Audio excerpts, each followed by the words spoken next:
Hola, hola, bienvenidos a Latinizando Noticias, un podcast dedicado a contarte los acontecimientos más importantes de América Latina de una manera muy local. Esto surge de la necesidad de combatir la occidentalización de las noticias y dar luz a los hechos que son poco discutidos. Yo soy Paloma Durán. Y yo soy Ariadne. Los dejamos con el episodio número 20. ¡Yay! El episodio de hoy es muy especial porque nos acompaña nuestro primer invitado de Latinizando Noticias. Si te quieres presentar. ¿Quién será? Hola, muchas gracias. Soy Adrián Centella y pues encantado de estar aquí. ¡Woo! Ah. Ay, oye. Y bueno, cuéntanos de ti, Adrián. ¿Quién eres? ¿Quién seré? No, soy promotor de paz, o así me gusta identificarme. Trabajo de investigador, me gusta mucho colaborar con organizaciones de la sociedad civil y me enfoco en temas específicamente de desigualdad y justicia social. Me gusta mucho el tema de la prevención y reducción de la violencia, pero entendiendo que la violencia también es causa de la desigualdad, pues trato también de estudiar mucho de los fenómenos que rodean la desigualdad, entre ellos el tema del que vamos a hablar el día de hoy. Muy ¿Ya, interesante. ya vieron? Sí les trajimos a alguien bien experto. Vamos a presentarles el tema de la semana que, como dice Adrián, va a estar bueno. Y hoy en día, en regiones de todo el mundo, se está viviendo un proceso de gentrificación que implica la llegada de personas privilegiadas a ciertas zonas, lo cual desplaza gente local. Esto es una situación que nos afecta a todos, pues mientras esto puede atraer más turistas y con ello generar más ganancias para el país, esto encarece la vida de las personas. Es más difícil encontrar una vivienda, mantener tu vivienda y hasta se pueden cerrar lugares y con ello empleos. Quédate con nosotras para saber más de este tema que es bien importante y también para escuchar las noticias de la semana. Aviso. Debido a que hay mucha información sobre este tema, decidimos dividir el episodio en dos partes. Hoy hablaremos sobre el concepto de gentrificación y sus mayores causas, así como algunos ejemplos en América Latina. Síguenos en tu plataforma favorita para escuchar la segunda parte la próxima semana.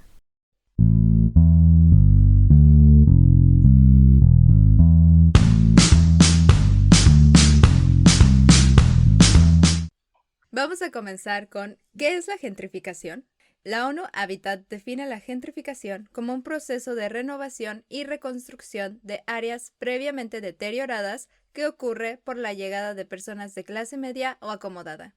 En casi todos los casos, esto hace que los habitantes con menos recursos se vean obligados a desplazarse. Y como dato curioso, yo estaba leyendo que, o sea, se llama gentrificación porque en inglés, gentry o gentry, Dios mío, ajá.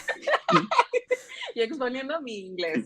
Sí, se Bueno, hablar la palabra inglés. gentry significa burgués. Entonces es como gente, justamente que como nos acabas de decir, gente privilegiada que llega a una zona. Entonces por eso es gentrificación, la llegada de personas privilegiadas. Buen Ulala. dato Dato curioso. curioso. Antes, las personas se mudaban de las ciudades y vivían en los suburbios o en el campo.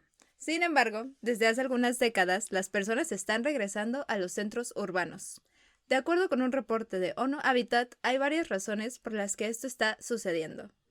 Por ejemplo, que las personas no quieran pasar tanto tiempo yendo a su trabajo y de vuelta a su casa, que quieren mejores ofertas culturales, sociales, de educación, etc. Como sabemos, muchas de las oficinas y compañías se concentran en ciertos puntos de las ciudades. Y más adelante vamos a hablar sobre causas más específicas en América Latina. Entonces esto es un poquito más general. Paciencia. Sí. Paciencia. Eso. Y justamente estábamos hablando ahorita, antes de empezar a grabar, que un gran ejemplo, por si no les ha captado como la idea bien, es la película de Shrek. Entonces, básicamente, como si ustedes acordarán, y si no, véanla, es una obra maestra. Shrek tenía Extraordinaria un película. pantano. Exacto, Shrek tenía, y con muchas enseñanzas importantes. Pero bueno, Shrek vivía en un pantano, y justamente ahí está el Lord Farquaad, que quiere justamente como mandar a toda la gente marginada a su pantano. Entonces, eso se podría ver como una gentrificación. O sea, es un poder que hace que la gente se mude a zonas que no, supuestamente no deberían de estar ahí. ¿Sí? Ujú. ¿Lo dije bien? Ah, Sí, es que, desplaza a los habitantes de cuentos de hadas que ya tenían una casa muy cerca de Duloc o en Duloc y Ujú. luego los traslada de forma forzada sin consentimiento al pantano de Shrek, ¿no? Que en teoría es una Sí. zona mucho más deteriorada con menos servicios básicos, ¿no? Ujú. Ay, lo contaste mucho mejor. Va. Sí, justo, o sea, esa es la idea. Y pues ya, si quieren enseñarle a un niño o a ustedes mismos el tema de gentrificación, vean Shrek. Vean Ay, Shrek, tu vean Shrek. gentrificación para niños. Aunque no, vean Shrek. Pero la Sí, primera, siempre es una amigos. buena idea. Sí. Y bueno, ahora sí vámonos a, ya regresando a la gentrificación fuera de Shrek y en la vida real, vamos a hablar de cómo empezó este problema. Pues el término de gentrificación y sus peligros comenzaron a debatirse en la década de los 60 en Londres, Inglaterra, con la reina. Posteriormente, el fenómeno comenzó a discutirse en otras regiones, como en América Latina, y como no todo lo mismo ocurre dos veces, su estudio fue diferente en América Latina, pues habían diferentes variables que tomar en cuenta. En el caso de América Latina, se basó mucho en la desigualdad creada por el colonialismo, que básicamente es cuando los europeos vinieron a colonizarnos y con ello trajeron muchas desigualdades y racismo. Esa es una causa. Y la otra dos es que habían políticas que incentivaron la inversión y el desarrollo urbano. Esto creo que es importante ponerlo entre comillas, ¿no? El desarrollo urbano, porque muchas veces la historia de la modernización de las ciudades está ligada en realidad a ideas europeas estéticas, ¿no? Entonces, solo implica una transformación estética, ¿no? Un desarrollo estético de cómo se ven las ciudades, pero sin necesariamente mejorar la calidad de vida de las personas que ya vivían en esas ciudades. Ujú. Justamente, y creo que como, si quieren otro ejemplo, porque aquí nos sobran los ejemplos, es Shrek como 2. el metro de la Ciudad de México.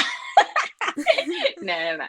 El metro de la Ciudad de México fue inspirado con el metro, o sea, fue inspirado por el metro de París, que por eso está bonito, bueno, lo intentaron hacer bonito al Ujú. principio, pero realmente nunca tomaron en cuenta que tenemos una población más grande, que las horas de transporte son diferentes y también a dónde vamos. Entonces, por eso el metro se puede ver como un desarrollo urbano que falló, porque como aquí bien nos dice nuestro Adrián, se basaron en ideas europeas en vez como de hacerlas locales. Sí, en vez de tomar Entonces, en cuenta las características, ¿no? De lo que necesita cada ciudad, cada país. justamente yo, amigos, ¿qué onda? Ay, yo, hagan bien, ¿es cierto? Pero bueno, todas estas variables condujeron a que hubiera una mayor de concentración en las ciudades, ¿saben? O sea, lo de la gentrificación.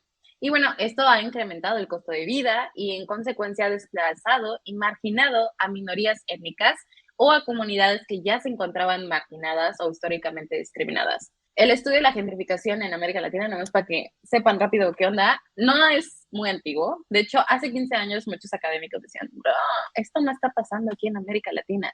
Y el primer estudio se basó en México y fue hasta los 90. Entonces, como pueden ver, es un problema que apenas acaba de reconocer que está pasando. Un problema de que apenas se esté reconociendo es que solo se están estudiando países grandes como Argentina, Brasil, Chile y México, y eso demuestra que existe una desigualdad en los estudios a otras regiones, ya sea por recursos o por desinterés. Y asimismo, ha sido muy difícil como seguir el tema de la gentrificación en América Latina, porque normalmente estos desplazamientos son como silenciosos o de poco a poco que te cuesta un poco como identificar y decir, ahí está pasando. Entonces, eso hace que el problema pase más desapercibido. Sí, pues toma tiempo, ¿no? Que lleguen todas estas personas y que la gente decida mudarse. Justo. Y te lo venden como diferente, ¿no? Como, viene más turismo, viene más gente. Ujú. Y como que no te dicen, se está desplazando. O sea, Sí, es o como que muchas ni veces es siquiera como sabes. el Ujú. gobierno local empieza a invertir de forma grande en los servicios básicos, en los parques, en las Mm. avenidas, ¿no? Y tú dices, ay, qué bonito, ¿no? Y de repente tu renta sube así Tómala. como, sí, o sea, con $500. Y tú, oh, ¿qué? Mm. Sí, sí, sí. Bueno, pues Exactamente. yo creo que aquí podríamos irnos, si quieren, a la raíz del problema y, como ya decía Paloma, es un poquito difícil estudiar la gentrificación porque no hay mucha información al respecto y obviamente pues tampoco hay mucho financiamiento para investigarla, ¿verdad? Entonces algo que podemos hacer y que pues desde aquí, desde Latinizando Noticias, les podemos ofrecer son algunas cosas o conceptos que ustedes puedan empezar a observar en sus comunidades para identificar si está sucediendo gentrificación ahí donde ustedes viven. Nosotros hemos identificado 4 causas para más o menos explicar la gentrificación de algunas zonas de las ciudades. La primera es la migración. Es muy común que la gentrificación empiece con procesos de inmigración de personas adineradas, normalmente son extranjeros, que ganan en dólares, que ganan en euros y comienzan a mudarse a tu ciudad. Es muy común y se popularizó mucho a raíz de la pandemia que muchos, por ejemplo, estadounidenses, empezaron a trabajar de forma totalmente virtual, remota, y esto les permitió mudarse de Estados Unidos a cualquier lugar del mundo donde quisieran y pues por alguna razón están eligiendo Latinoamérica, ¿no? Que son los que se llaman, ay, perdón, son a los que se les llama nómadas digitales, ¿no? Exactamente, ¿no? Ujú, Y, por ejemplo, estos nómadas digitales ganan en dólares y tienen que gastar en moneda local, entonces les conviene muchísimo. sí. Y esto les conviene muchísimo también a quienes les cobran la renta porque pueden subir mucho los precios, ¿no? Ujú, El problema de esto es que, como estamos viendo, no se contempla si las personas locales pueden pagar estos precios. Por ejemplo, aquí en la Ciudad de México, AJ Plus sacaba un estudio hace poquito. Creo que mencionaban que alrededor del 70% de los que viven en Ciudad de México utilizan 60% de su ingreso total para pagar su mm, vivienda, ya sea renta o los servicios básicos que esto implica. Entonces, imagínense Ujú. lo que un incremento grande o fuerte en el costo de la vivienda le puede significar a estas personas, ¿no? ujú, Te deja sin dónde vivir y obviamente, pues si no tienes dónde vivir, ya tenías contemplado que estaba cerca de tu lugar de trabajo o que aquí estaba tu Ujú. familia o que, no sé, que aquí estabas estudiando. Entonces, tiene muchas Justo. implicaciones para la gente que ya vivía aquí y está sufriendo porque ya no puede pagar su vivienda, ¿no? Su casa. La Ay, segunda razón, perdón, te voy a adelante. interrumpir, Adriancillo. Y creo que hay dos cosas que digo, hay que decirlas. O sea, creo que algo muy interesante es que también vemos que hay como un discurso racista también en esta migración que viene, porque a los estadounidenses en México los conocen como expats, como que si digas expatriados, y no se les ujú, considera como migrantes que vienen. Entonces, como que el gobierno, de hecho, hasta incentiva que vengan, ¿no? No Pero hay si un nos vamos a rechazo. la migración de América Latina, son migrantes, ¿por qué están aquí? ¿Por qué no están en sus países? No se les da empleo bien, no se les da bien los derechos, se Se les les vulnerabiliza todo discrimina. el tiempo. ujú. Exacto, entonces es una migración, o sea, racista, la verdad, o sea, solo quieren a cierto tipo de gente de o sea, cierto color, de cierta ganancia de dinero, entonces ahí también hay otro problema. Una Y doble otro moral. Claro, que Ujú, una doble moral muy, muy estamos grande. muy Y enojados. otro problema es que ahorita con todo lo dijiste del 60% del sueldo, no sé, pongan este episodio a sus abuelitas o sus mamás que les dicen por qué a tu edad no estás con una casa. Es por esto, amigos, ¿saben? O sea, Ay, como que entonces la esta es la situación está respuesta muy que tu difícil. abuelita busca. Un problema que es Esa es la muy caro. respuesta. O sea, no nos alcanza y no nos va a alcanzar por años. O sea, Mm, entonces creo que, como bien lo dijiste, ya. ujú, Exacto, ¿no? Sí, tienes mucha razón. Tiene que ver con un contexto racista, muchas veces xenofóbico, en el que cuando nosotros vamos a sus países se nos discrimina y cuando ellos vienen los recibimos con los brazos abiertos, ¿no? Y ni ujú, siquiera todos, es quienes Ujú, los reciben con los brazos abiertos y es, por ejemplo, los gobiernos locales que prefieren favorecerlos a ellos ujú, que a nosotros como locales, ¿no? Y obviamente tiene muchísimos temas de desigualdad ahí metidos. sí. ujú. Vamos a pasar al segundo. Recuerden, el primero fue migración. El segundo o la segunda causa que podemos identificar es corrupción e impunidad. Desafortunadamente vivimos en países donde fenómenos de corrupción e impunidad son frecuentes o comunes y esto pues no está exento de suceder en temas de gentrificación.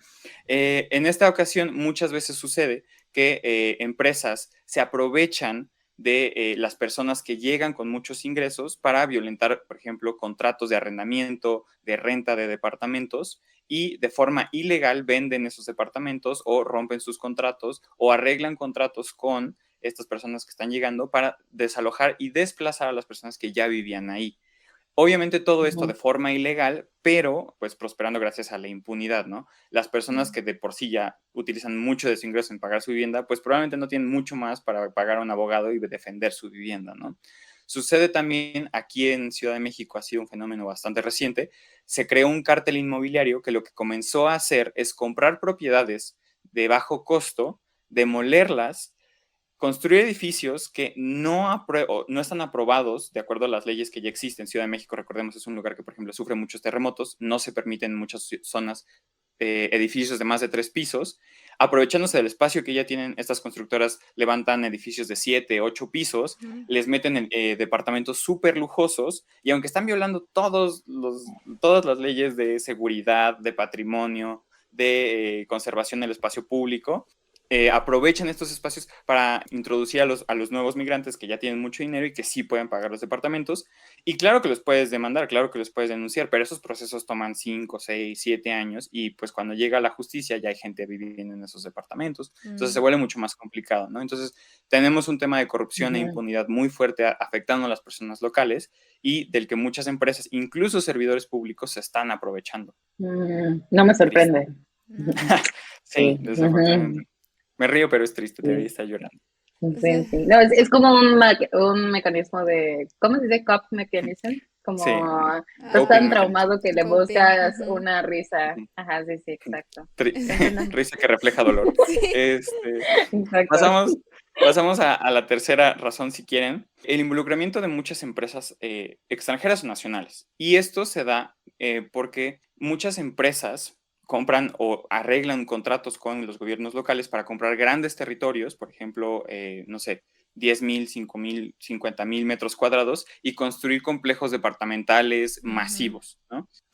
Otra vez, aquí en Ciudad de México es un ejemplo muy común, se están construyendo muchas magnoplazas que implican, por ejemplo, torres extremadamente altas que además tienen departamentos y oficinas y hospital y Hasta centro comercial. supermercados, ¿no? Ah, sí. Supermercados, sí, tienen de todo. La gente que vive ahí pues no tiene que salir de ahí y son muy atractivos para la Ciudad de México, por ejemplo, para los gobiernos, porque obviamente pues van a recaudar muchísimos impuestos, van a recibir un buen de sobornos, pero muchas veces se hacen a costa de las personas que ya vivían ahí. Entonces, por ejemplo, alrededor de estas plazas que se estaban construyendo, se está utilizando espacio público o se están apropiando de espacio público que ya era de las comunidades. Obviamente los servicios de agua, electricidad, luz, todo eso se está destinando o priorizando para las macroplazas y pues los vecinos muchas veces tienen problemas de abastecimiento de agua, no tienen luz, no tienen internet. Pero los complejos o los megacomplejos pues bien que tienen todo, no les falta nada, Lo ¿no? van a tener asegurado. Exacto. Entonces, obviamente, aunque los vecinos se puedan quejar, incluso demandar a estas megaempresas por ocupar espacio público, por apropiarse de los recursos naturales, incluso de los servicios básicos, otra vez, esos juicios toman años y aunque ganen, pues las plazas ya están construidas, la ciudad no las va a demoler, ¿no? Y entonces, pues vivimos en injusticia, ¿no? Otras cosas que suceden, por ejemplo, es que empresas de turismo, como por ejemplo Airbnb, hacen pactos con la Ciudad de México o con los gobiernos locales para que sea mucho más fácil para las personas de repente crear su Airbnb y esto implica que de estar cobrando, no sé, $500 el mes, de repente pueden empezar a cobrar $500 la noche, violando todos los contratos que ya tenían con las personas que vivían en esos departamentos. ¿Por qué? Porque ya son un Airbnb, ya no es un edificio en renta. Entonces, las personas pagan de pagar $500 al mes a $500 al día. Y obviamente, pues eso es insostenible para las personas para las personas que vivían ahí y tienen que terminarse mudando, ¿no? Es muy natural. La última que sucede, y esa es más reciente, se está empezando a especular con el valor de las casas, no por el valor de la vivienda, sino por el valor especulativo que tienen. ¿A qué me refiero con esto? Se están tratando a las viviendas o a las casas como activos en las bolsas financieras. Como Entonces se bienes. intercambian de bienes, exacto. Se intercambian como si fueran bienes no físicos, como si fueran bienes que tienen un valor especulativo. No, pues yo digo que esa casa vale $500. No, yo digo que vale $50,000. No, yo digo que vale 500,000 millones de dólares, ¿no? Y en realidad la casa pues tiene 2 baños, ¿no? Y a lo mejor una habitación y un gran patio, pues a lo mejor no vale más de $1,000,000, ¿no?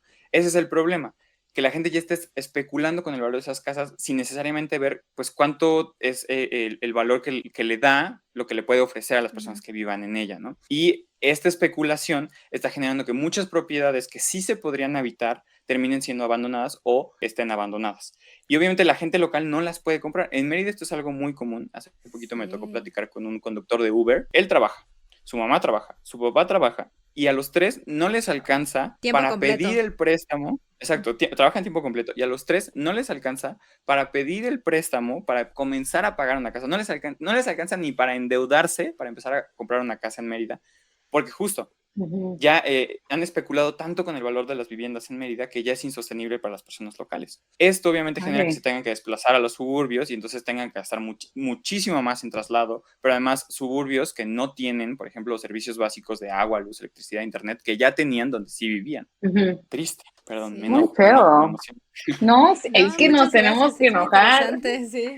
Literal, que no sé, o sea, si nosotros no encontramos casa, y yo, las siguientes generaciones, adiós. Preocupa. Yo no, Ujú. sí, o sea, preocupa mucho, entonces. Y bueno, el cuarto podría ser intereses de los gobiernos locales. Obviamente los gobiernos locales están muy interesados en recibir estos extranjeros inmigrantes que pues traen muchos dólares. Y el incentivo obvio es todos estos ingresos podrían reutilizarse para ser invertidos en mejorar los servicios básicos de las comunidades que reciban a estos inmigrantes, ¿no? Mejorar el acceso al agua, al internet, a la luz, electricidad.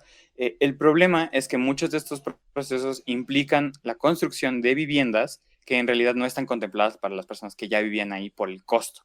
Entonces, lo que termina sucediendo es que estos gobiernos terminan eligiendo entre la población que ya vivía en las comunidades y la población que viene del extranjero para vivir en esas comunidades. Y pues obviamente, pues por un ganar-ganar, terminan eligiendo a las personas que vienen pues, del extranjero, desplazando muchas veces o incluso impidiendo que las personas que ya viven ahí se queden.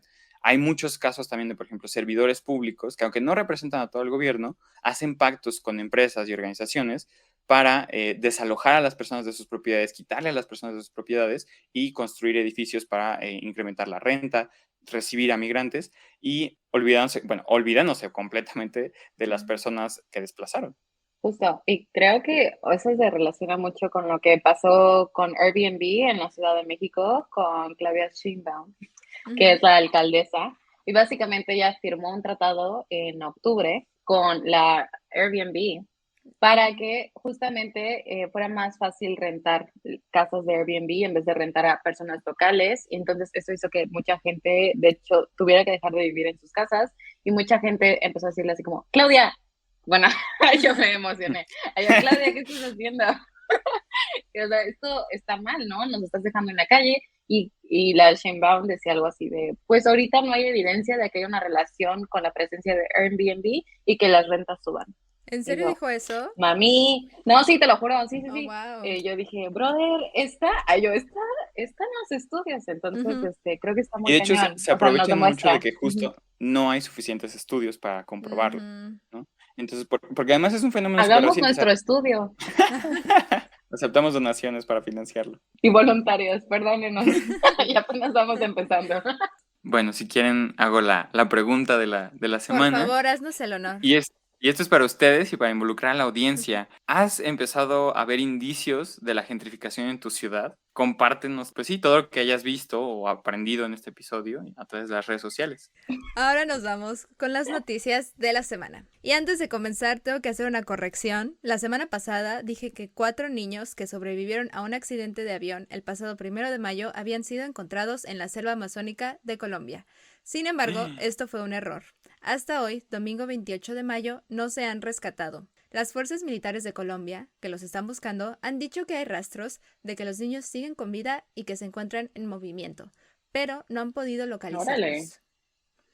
Ujú. órale.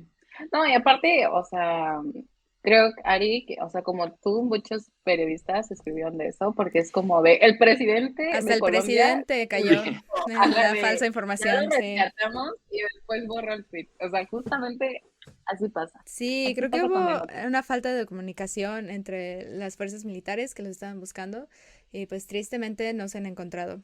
Entonces esperemos que Mm, pronto los localicen. sí.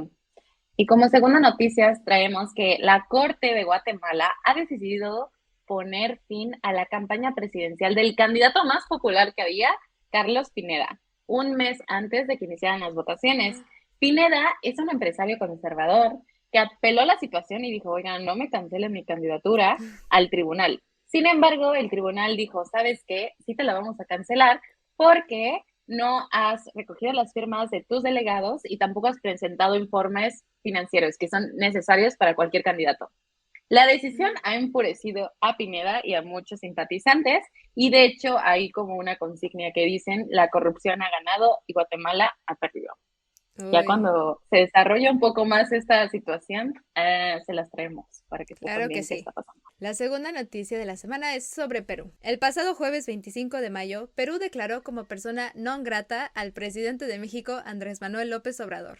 argumentando que sus comentarios violan el principio de no injerencia en asuntos nacionales de otros países. Esto pasó después de que López Obrador se negara a otorgar a Perú la presidencia de la Alianza del Pacífico, el cual es un grupo de integración regional, diciendo que el gobierno de Dina Boluarte es ilegítimo. Además de estos comentarios, el gobierno de AMLO ha sido muy crítico de la situación en Perú. Y aquí cabe mencionar que el presidente de Colombia, Gustavo Petro, y el expresidente de Bolivia, Evo Morales, también son considerados persona non grata por el gobierno peruano. Si quieren saber un poco más de qué está pasando en Perú, les invitamos a escuchar nuestro episodio número 2, que dejaremos en la descripción del podcast. Triquitrácatelas. Sí. Ujú. Ay, aparte como que entiendo que AMLO diga, no te quiero, Dina, pero o sea, que se meta con la Alianza del Pacífico, que es algo que no es de México solamente, o sea, sí tiene muchas repercusiones. Y Sí. yo quiero la seguridad de AMLO. La verdad que es cierto. Es como tercera noticia, nos vamos que ante la amenaza de la entrada a China en América Latina, la Unión Europea vuelve a mirar hacia la región. Y esto es porque la comisaria Ursula von der Leyen visitará próximamente Brasil, México, Argentina y Chile. También habrá una reunión de la Unión Europea con los 27 países de la comunidad de estados latinoamericanos y caribeños. Y bueno, básicamente la Unión Europea está buscando acercarse a América Latina como para que le recuerde que hay que fomentar la democracia, la seguridad, la igualdad y el respeto a los derechos. O sea, Europa diciéndole a América Latina. Sí, o sea, como no te Ajá. olvides de cómo ser democrático porque estás haciendo muy amigo de China. Y dije, ay, pero ay, ni al caso. No, no es cierto. Pero, o sea, justamente quieren como estrechar lazos con la Unión Europea como para que América Latina no caiga en manos de China. Así lo están viendo ellos. Ok. Eso ha sido todo por hoy. Muchísimas gracias por escucharnos. Si les gustó este episodio, no se olviden de darnos like y compartir nuestro contenido. Muchísimas gracias a nuestro invitado Adrián Centella también por A venir. ustedes, a toda la Ahí nos audiencia por avisan si les escucharnos. gustó para que lo invitemos de nuevo. Ah, no es cierto. Por favor. Y bueno, si tienen algún comentario, recomendación, queja, nos quieren contar qué piensan de Adrián, no duden en contactarnos a través de nuestras redes sociales. A nosotros nos pueden encontrar como @latinizandonoticias en Instagram, en Gmail es latinizando.noticias@gmail.com. A mí me pueden encontrar como mpalomadb en Instagram. A mí me pueden encontrar como Adrián Centella Tusi en todas mis redes. Centella con Z. Adrián evolucionó y está en todas las redes sociales. Recuerden que nuestras fuentes, en su mayoría independientes, se encuentran en la descripción del podcast. Y lo más importante es que no se les olvide, latinícense.